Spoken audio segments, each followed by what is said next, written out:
There is a specific kind of loneliness that arrives not from being alone, but from watching connections keep slipping through your hands. You are present. You are trying. You genuinely want the closeness. And yet, people drift. Relationships thin out. Intimacy that seemed to be building quietly reverses itself, and you are left trying to trace where it went, wondering whether you said something, did something, or something that made them step back. And because you cannot clearly identify the cause, you eventually land on the most available explanation: that there is something about you, something unnamed and fundamental, that people encounter and then decide to leave. That explanation is almost never correct, but the behavior behind it, the specific, subtle, largely invisible things that create distance in relationships, is almost always traceable. And tracing it is not about self-blame. It is about finally understanding why something that has caused so much pain keeps happening, and what the psychology underneath it was originally built to do. Because these behaviors did not appear from nowhere. They were built in environments, in relationships, in moments when the person in question needed to protect something real. And they worked, at the time. The problem is that they migrated into contexts that don't require them, where they operate not as protection but as obstacles. And the people on the other side of them feel the effect without understanding the origin. And often, neither does the person creating it. The first, subtle thing is testing instead of trusting. This one is so deeply embedded in certain relational histories that it rarely reads as a behavior at all. It reads as reasonable caution.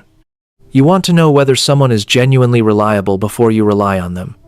And so, you run small experiments. You share something minor and watch how carefully they hold it. You ask for something small and observe how they respond when they're tired or busy. You introduce attention and track whether they move toward you or away. Individually, each of these moments is invisible. Cumulatively, over weeks or months, the person being tested begins to sense that something is being assessed, that they are perpetually on trial for a verdict they cannot see. And even people with considerable patience eventually find that exhausting. Research on interpersonal trust shows that trust building in relationships requires reciprocity. One person extends, the other responds, and the exchange accumulates. When the extension is always minor and always monitored, the dynamic never fully opens. The other person receives the message, beneath conscious processing, that you do not expect them to be trustworthy, and people tend, over time, to live up to the expectation that the relationship creates. The second subtle thing is deflecting care when it arrives. This is the one most people genuinely don't see in themselves, because it doesn't feel like pushing anyone away. It feels like not wanting to be a burden. It feels like independence. Someone offers something: support, presence, a gesture of genuine warmth, and before you've consciously decided anything, the deflection is already happening. "I'm fine. You don't have to do that. It's not a big deal." The quick redirect to their needs or to something lighter.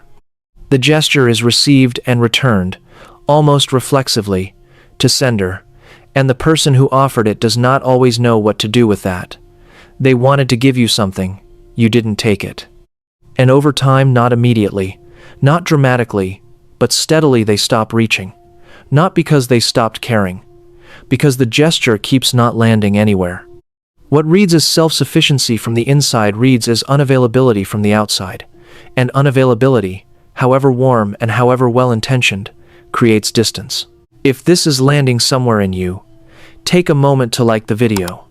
It helps more people find conversations like this one.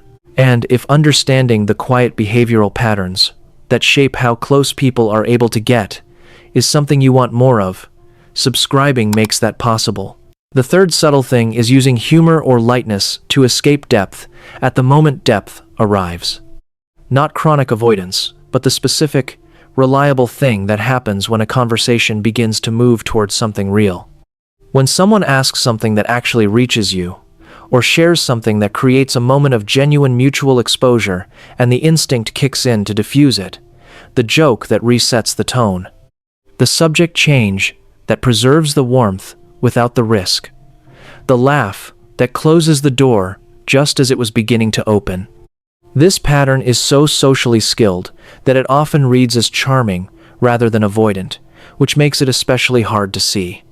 The person you're with enjoys the interaction, and yet, consistently, they cannot quite get to you. Conversations that felt like they were going somewhere always seem to circle back to something safer. And at some point, people stop trying to get somewhere, because the message they've received is that somewhere is not available. The fourth subtle thing is preemptive withdrawal, pulling back slightly just before a relationship reaches a new level of closeness. This is perhaps the most common pattern in people with anxious or avoidant attachment histories, and the most invisible, because it looks from the outside like nothing at all. It is not a rejection. It is not a fight. It is a sudden, slight reduction in warmth, in responsiveness, in the quality of presence often precisely timed to coincide with a moment when the relationship was about to deepen. The person on the receiving end senses it without being able to name it. They interpret it, usually, as having done something wrong. They pull back slightly in response. And the connection, which was just beginning to move towards something more significant, quietly reverses. The person doing the withdrawal often doesn't register it consciously. What they register is that the relationship seems to be plateauing, that the other person seems less engaged, that things never quite progress. The withdrawal produced the exact thing it was designed to prevent: distance, and neither person understands why it happened. The fifth subtle thing is communicating through absence rather than words. When something is wrong, when you are hurt, or frustrated, or need something from the relationship, the response is quiet. You become slightly less available. Your warmth cools by a degree or two. You wait to see whether they notice, whether they ask, whether they come to you. This is not manipulation in the deliberate sense. It is the communication style of someone who learned, in an environment where direct expression was costly or ineffective, that indirect signals were safer than explicit statements. And it may have worked in that original environment. In adult relationships, it almost never does. The other person rarely reads the signal accurately. They may not notice the cooling at all, or they notice and don't know what it means, or they interpret it as disinterest.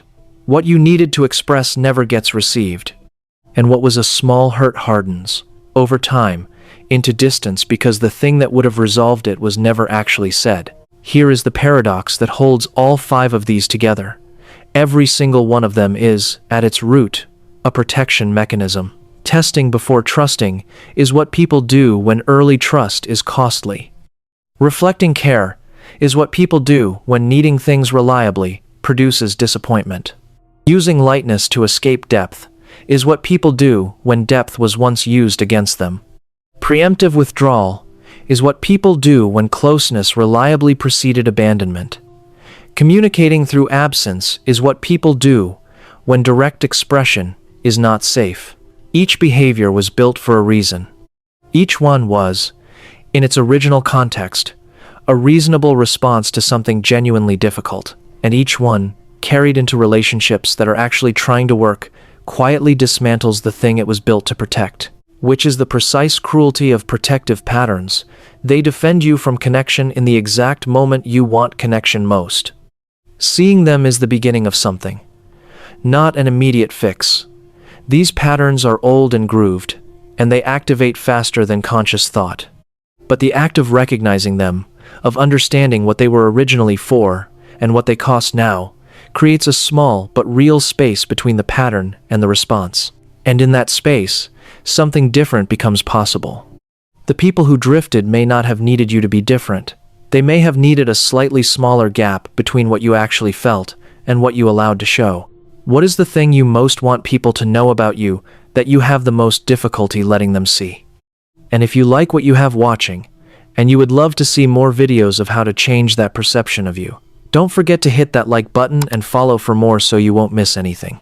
Thank you for watching. I'll see you next time.